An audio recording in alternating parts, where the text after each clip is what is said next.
La noche del 17 de noviembre de 2013, en Lubbock, Texas, fue como cualquier otra. El sol se ponía sobre las llanuras texanas, proyectando sombras doradas a través de las ventanas de la casa de los Campos. Dentro, el aire estaba cálido. Zoe Campos acababa de preparar la cena para su madre y su hermana. La pequeña y unida familia charlaba, reía y comía como tantas otras veces. Zoe parecía contenta. No había tensión ni nubarrones en su ánimo. Simplemente una noche normal. Esa noche, Zoe, con tan solo 18 años, planeaba encontrarse con alguien. Alrededor de las 23:30, le envió un mensaje a su hermana Savannah. Voy en camino. 5 palabras. Sencillo, normal, inocente. Pero esas 5 palabras se convertirían en una escalofriante marca de tiempo. La última comunicación confirmada de Zoe Campos. Nunca llegó, nunca llamó, nunca regresó a casa. El teléfono se quedó en silencio. Sus redes sociales dejaron de funcionar. Y a la mañana siguiente, algo en Savannah se retorció. Un instinto, una sombra de temor. Zoe no desaparecería sin decir nada. No era ese tipo de chica. La madre de Zoe, Melinda, denunció su desaparición esa misma mañana. Ese pequeño gesto, llenar la denuncia, fue el comienzo de una pesadilla que perseguiría a la familia Campos durante años. Zoe Campos no era una adolescente descontrolada, no era imprudente, no era el tipo de adolescente que se iba sin avisar a nadie durante días. Era responsable, inteligente, cariñosa. Acababa de empezar a trabajar para obtener su GED y soñaba con ser enfermera, alguien que ayudara a la gente, alguien que marcara la diferencia. No era solo una fantasía. Zoe tenía un plan. Quería estabilidad para su futuro, mantener a su familia y demostrar que podía superar cualquier cosa. No era perfecta, ninguna adolescente lo es, pero tenía los pies en la tierra, real, leal. Vivía con su madre, su hermana mayor, Savannah, y la hija de Savannah, a quien Zoe adoraba. Era alegre con sus amigos, dulce con los desconocidos y profundamente protectora con sus seres queridos. Con solo 1,52 de altura, Zoe era menuda pero audaz, y sus amigos la describían a menudo como una petarda, pequeña pero llena de energía y determinación. No tenía enemigos. No se juntaba con malas compañías. No era una drogadicta ni una fiestera empedernida. Su vida estaba llena de familia, metas escolares y planes discretos para el futuro. Por eso, su desaparición la impactó tanto. No se trataba de una fuga, no se trataba de una adolescente dramática. Era alguien que lo tenía todo por vivir y simplemente se había ido. Y eso era lo que hacía todo tan extraño, porque durante las primeras horas, quizá incluso el primer día, la policía no se lo tomó en serio. Lo trataron como un posible caso de fuga. Los adolescentes se van, se enfadan con la familia, vuelven, pero Zoe no, ni al segundo día, ni al tercero. Y cuando encontraron su gran Am blanco, pocos días después, el ánimo pasó de la preocupación al terror. Para el 21 de noviembre de 2013, 4 días después de la desaparición de Zoe, la esperanza de que se hubiera ido con amigos empezó a desvanecerse. Su familia estaba desesperada. Su hermana Savannah apenas dormía. Su madre Melinda se quedó paralizada de miedo y entonces llegó la primera pista tangible. El Buick Grand Am blanco de 1997 de Zoe fue encontrado abandonado. Estaba aparcado en un complejo de apartamentos en la calle 66 y la avenida P en Lubbock, una zona turbia conocida más por el tráfico de drogas y visitantes sospechosos que por lugares seguros de reunión. El vehículo estaba cerrado con llave. Nada parecía roto. No había señales de que hubieran forzado la entrada. Simplemente estaba allí. Para el ojo inexperto parecía normal, pero para la familia de Zoe era escalofriante, porque este no era el lugar donde vivía Zoe. Este no era el lugar donde se suponía que debía estar. Los investigadores revisaron el interior. En el asiento del copiloto estaba el cargador de su teléfono. En la parte trasera, su bolso. Pero lo único que nadie pudo encontrar fue el teléfono de Zoe. La batería se había agotado poco después de su último mensaje, pero el teléfono en sí nunca fue recuperado. Dentro del coche no había rastros de sangre, ni heridas defensivas, ni ventanas rotas, ni ropa rasgada. Pero algo se sentía raro. El asiento del conductor estaba demasiado atrás, más de lo que Zoe necesitaría, con su poco más de 1,5 metros de altura. Eso significaba que alguien más podría haberlo conducido al final. Alguien más alto, alguien con algo que ocultar. El complejo de apartamentos estaba en ruinas. Botellas de cerveza rotas cerca de los contenedores de basura, luces parpadeantes y apartamentos vacíos con las puertas tapiadas. La policía registró la zona, pero nadie admitió haber visto nada. ¿Cámaras? Ninguna funcionaba. Era como si el coche hubiera aparecido de la nada y se hubiera tragado a su conductor. Y un detalle inquietante sobresalía. El coche fue encontrado no muy lejos, a solo unas manzanas, de donde Zoe había sido vista con vida por última vez. Alguien conocía la zona. Alguien sabía cómo deshacerse de un coche sin ser visto. Y, sin embargo, el coche no contenía respuestas. Solo acentuaba el misterio. El Departamento de Policía de Lubbock emitió el aviso de desaparición de Zoe, pero no había urgencia en su tono. Para ellas, esto podría haber sido simplemente otra adolescente fugitiva, pero su madre, Melinda, y su hermana, Savannah, sabían que no era así. Zoe no era imprudente, no era el tipo de chica que ignoraba a su familia. Había preparado la cena esa noche, besó a su madre, prometió volver, y ahora se había ido. Lo que la policía consideraba rutina, la familia lo consideraba una guerra. Savannah se convirtió en investigadora de la noche a la mañana. Siguió los pasos de Zoe, interrogó a sus amigos, se conectó a sus redes sociales y analizó cada mensaje. Melinda imprimió cientos de volantes, luego miles. Los repartió en gasolineras, los pegó en los postes de teléfono, los pegó por toda la ciudad. Uno de los volantes tenía una foto inquietante. Zoe, con una sudadera con capucha sonriendo, sin saber que se convertiría en el rostro de una pesadilla. El pie de foto decía: desaparecida Zoe Campos, vista por última vez el 17 de noviembre. Por favor, ayúdenos a traerla a casa. La comunidad respondió al principio. Se celebraron vigilias, las redes sociales se encendieron, la luz de las velas titilaba fuera de su casa. Pero a medida que los días se convertían en semanas y los titulares se desvanecían, también lo hacía el interés público, no para la familia. Savannah organizaba grupos de búsqueda cada fin de semana. Recorrió zanjas, campos, callejones. Melinda llamó a líneas telefónicas de denuncia. Incluso intentó contactar con psíquicos, desesperada por cualquier cosa. Creían que Zoe estaba viva, en algún lugar, aún respiraba, aún necesitaba ayuda. Pero surgió una teoría que los destrozó. Zoe había conocido a alguien esa noche, había accedido a verlo, un niño, un hombre, alguien que pudo haber conocido en línea, y él había mentido. Zoe Campos no era de las que se metían en situaciones arriesgadas. Pero, como muchos adolescentes en 2013, usaba las redes sociales y las aplicaciones de mensajería para conectar con la gente. Facebook era su plataforma principal. Tenía más de 1,000 amigos.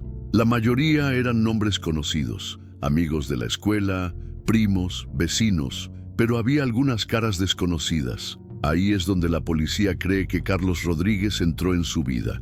No era un completo desconocido. Tenían amigos en común en Facebook. Vivían en la misma ciudad. Él solo tenía 22 años en ese momento. Joven, de la zona y, en apariencia, inofensivo. Lo que realmente sucedió entre Zoe y Carlos comenzó a aclararse gracias a la informática forense.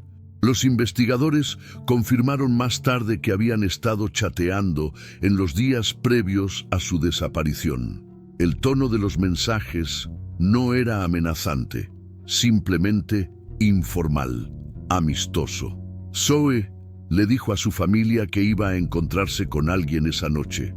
No dijo con quién. Ese domingo por la noche, alrededor de las 11:30 p.m., salió de casa de su madre después de ver una película. Le envió un mensaje a su hermana. Voy en camino, pero nunca llegó. Las imágenes de vigilancia de la zona la mostraban conduciendo, sola, concentrada, sin angustia. Entonces, ¿a dónde fue? La policía entrevistó al hombre con el que supuestamente se encontraría, Carlos Rodríguez, en los primeros días. Les dijo que habían chateado por internet y que sí, que habían quedado esa noche. Pero, según él, Zoe nunca apareció. Era una historia conveniente. Y en aquel entonces no tenía antecedentes penales lo suficientemente graves como para despertar las alarmas. No había pruebas físicas que lo vincularan con ningún delito. La policía no tenía nada en qué basarse, así que lo dejaron ir. Durante 5 largos años se mantuvo en un segundo plano, silencioso, invisible, guardando el secreto más oscuro de Lubbock mientras todos los demás buscaban en los lugares equivocados. Sin embargo, la familia de Zoe nunca se creyó la historia. Creían que había conocido a alguien esa noche, que alguien había mentido, que había ocultado algo. Y durante 5 años no dejaron de repetir su nombre en entrevistas, artículos de prensa y publicaciones de Facebook, con la esperanza de que alguien se soltara.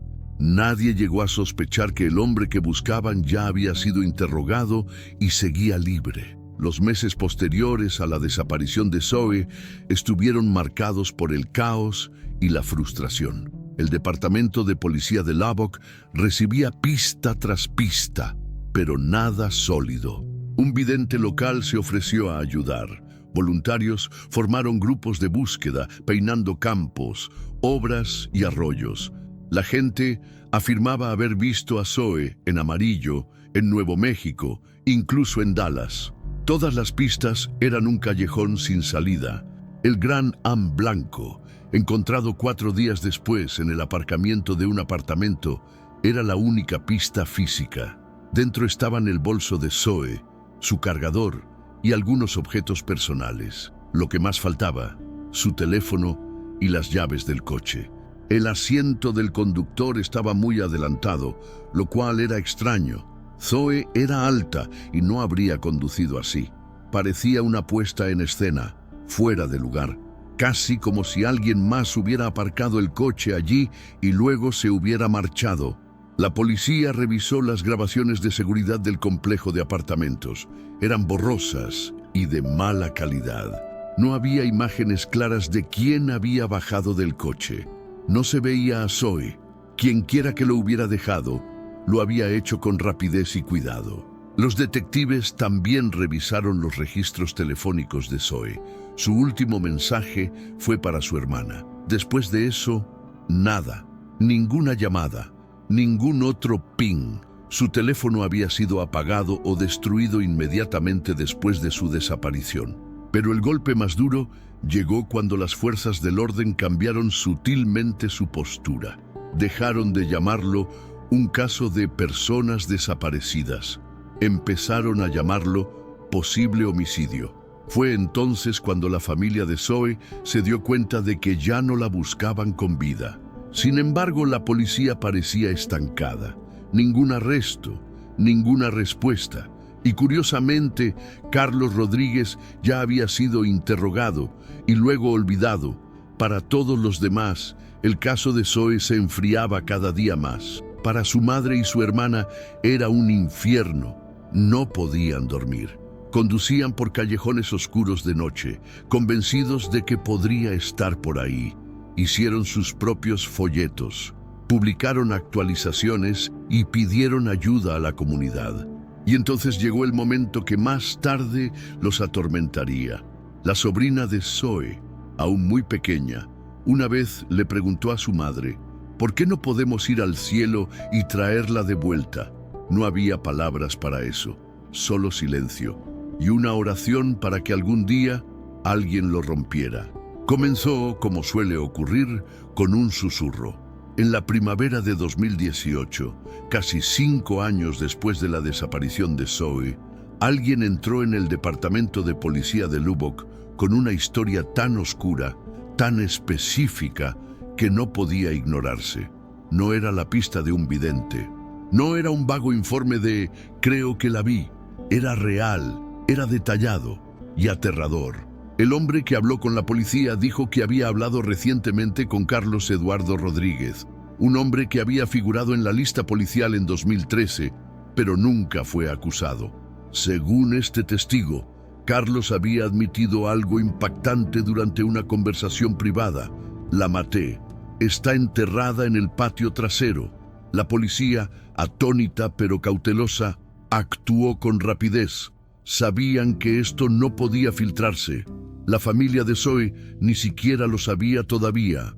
Reabrieron el caso en total silencio y comenzaron a vigilar de cerca a Rodríguez. Vivía en la misma zona, no muy lejos de donde habían visto a Zoe por última vez. Los investigadores pronto descubrieron que Rodríguez se había mudado de su casa, pero la dirección coincidía con una que habían visitado en las primeras etapas de la búsqueda de 2013. Fue escalofriante. Consiguieron una orden judicial y comenzaron a cavar.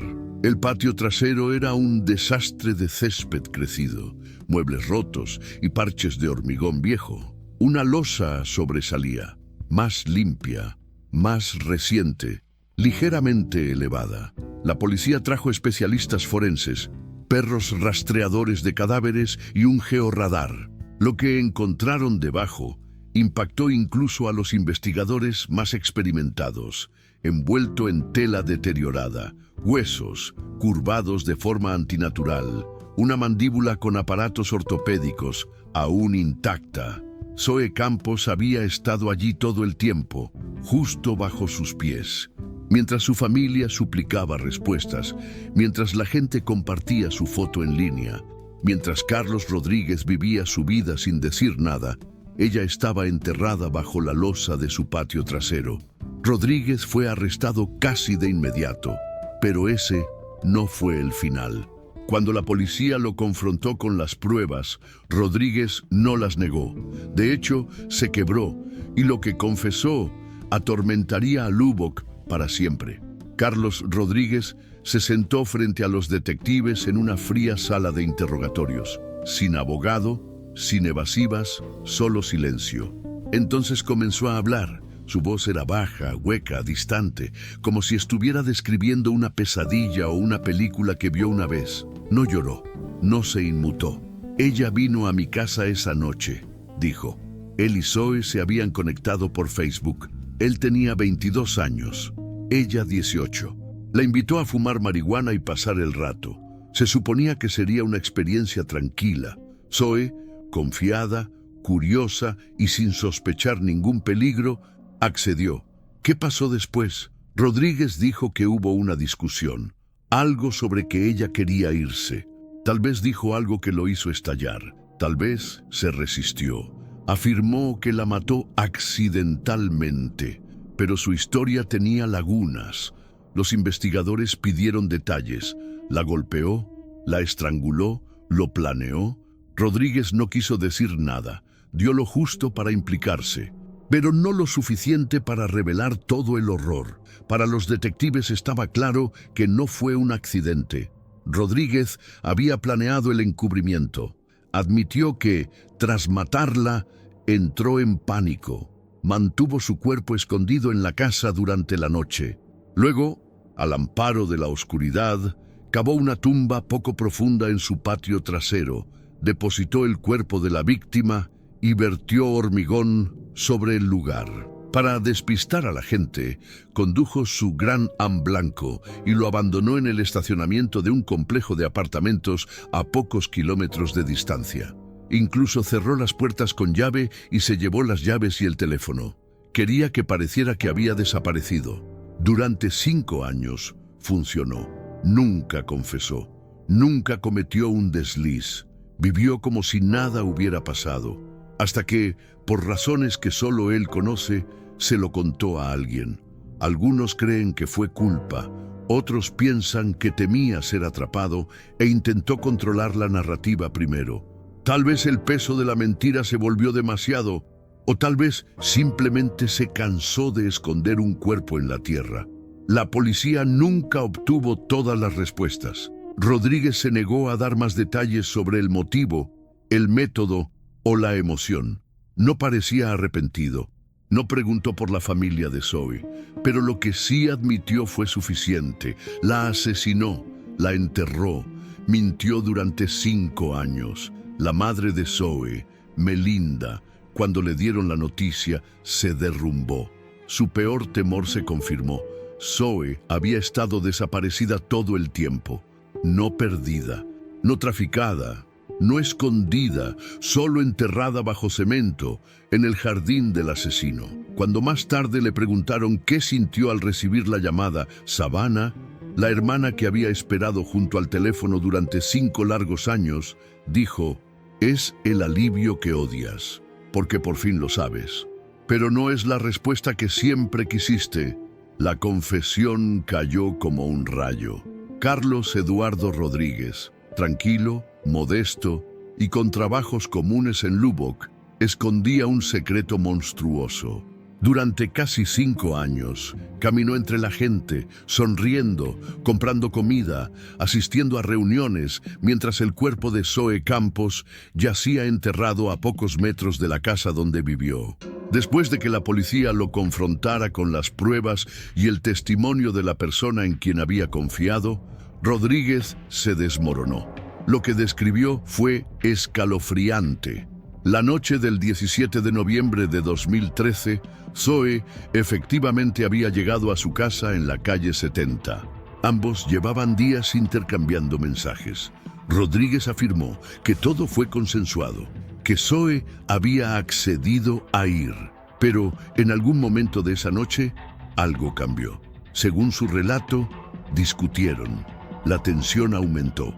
Él perdió el control. Declaró a los investigadores que la había estrangulado. No hubo indicios de premeditación, ni una explicación detallada del motivo. Solo una descripción vaga y fría de un momento violento que acabó con la vida de una joven. Pero lo que siguió, el encubrimiento, fue inquietantemente meticuloso. Rodríguez no pidió ayuda, no entró en pánico ni huyó. En cambio, limpió la escena, envolvió el cuerpo de Zoe en una manta o lona y cavó una tumba poco profunda en el patio trasero de la casa. Luego, en los días siguientes, vertió hormigón sobre el lugar, creando un pequeño patio como si nada hubiera pasado. Nadie sospechó nada. Los vecinos lo habían visto trabajando en el jardín. Algunos recordaban haber visto una pequeña obra en marcha, pero nadie sabía qué había debajo. La policía incluso visitó esa casa en 2013 durante su primera investigación. Rodríguez fue interrogado brevemente. Dio respuestas sencillas. No era sospechoso entonces. Y lo irónico es que la familia de Zoe había estado a pocos metros de ella durante sus búsquedas puerta a puerta. Melinda, su madre, diría más tarde que siempre tuvo un mal presentimiento sobre esa calle. La sentí allí, dijo en una entrevista. No sabía por qué. Simplemente la sentía cerca. El dolor de saber que los restos de su hija habían estado tan cerca mientras la familia sufría años de desconocimiento era una crueldad que ninguna madre debería soportar.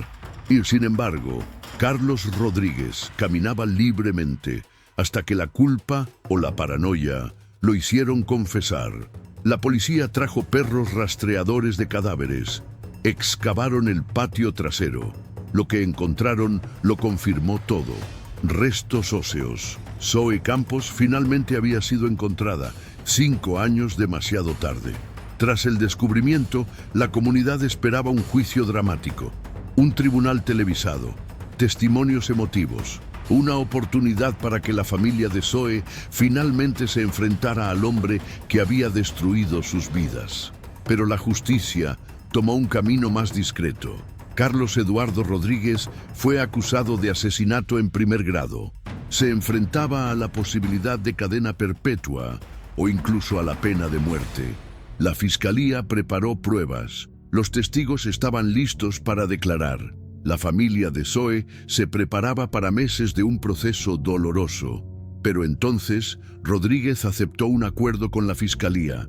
35 años de prisión, sin juicio, sin apelaciones, sin respuestas a preguntas. ¿Por qué? Porque los juicios son impredecibles. La defensa podría tergiversar la historia. El jurado podría creer la afirmación de Rodríguez de que fue un crimen pasional. La familia de Zoe temía ver su memoria atacada en el tribunal. Querían cerrar el caso. No quería pasar años de retrasos, dijo su madre. No quería oírles decir que mi hija se lo buscó.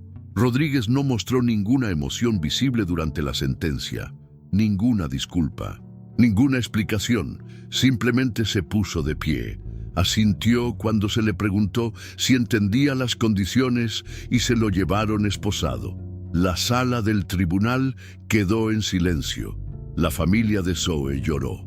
35 años significaban que Rodríguez podría optar a la libertad condicional a los 50 años. Pero para la familia de Zoe, la cifra no era lo importante. Lo que importaba era la certeza, que nunca saldría libre en la flor de la vida. La historia de Zoe ya no era una incógnita. Melinda y Savannah Campos estaban sentadas juntas en la sala del tribunal ese día, tomadas de la mano. Afuera, los periodistas les preguntaron si esto era justicia. No es justicia, dijo Savannah, pero algo es algo. Rodríguez fue enviado a una prisión estatal de Texas. Su nombre entró en la base de datos. Su expediente constaba de asesinato en primer grado, pero nunca explicó por qué lo hizo. Nunca explicó qué dijo o hizo Zoe que desencadenó su violencia. Nunca explicó por qué vivió 5 años con esa tumba a sus espaldas, como una lápida que solo él podía ver. Y así la historia no termina con una imagen completa, sino con un rompecabezas deshilachado al que le falta el centro. Zoe Campos ya no está desaparecida. Es una joven asesinada por alguien a quien apenas conocía, silenciada por alguien en quien confió lo suficiente como para visitarla esa noche. Un futuro robado, pero su nombre sigue vivo, y el hormigón que una vez enterró su verdad se ha roto para siempre. La comunidad de Lubbock todavía se pregunta, ¿cómo ocultó Rodríguez esto durante tanto tiempo? ¿Por qué la policía no investigó más a fondo sus antecedentes en 2013? ¿Podría haberse salvado Zoe? ¿La asesinaron inmediatamente esa noche o la retuvieron contra su voluntad? Rodríguez nunca compartió la historia completa. Su confesión fue vaga, vacía, mecánica.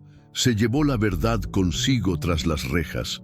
Zoe Campos cumpliría 30 años hoy. Podría haber sido enfermera, madre, líder. Su familia continúa honrando su memoria con vigilias con velas, lazos morados y eventos comunitarios para prevenir otras desapariciones. La página de Facebook Encuentra a Zoe Campos sigue en pie. Ya no es un llamado de ayuda, sino un recordatorio, una advertencia, un homenaje, un mensaje de texto. En camino fue el último hilo que alguien tuvo, y detrás de ese simple mensaje se escondía una historia llena de engaño, violencia y silencio. Pero la historia de Zoe no se desvaneció. Su voz, llevada por su familia, gritó más fuerte que la tumba de hormigón de cualquier asesino.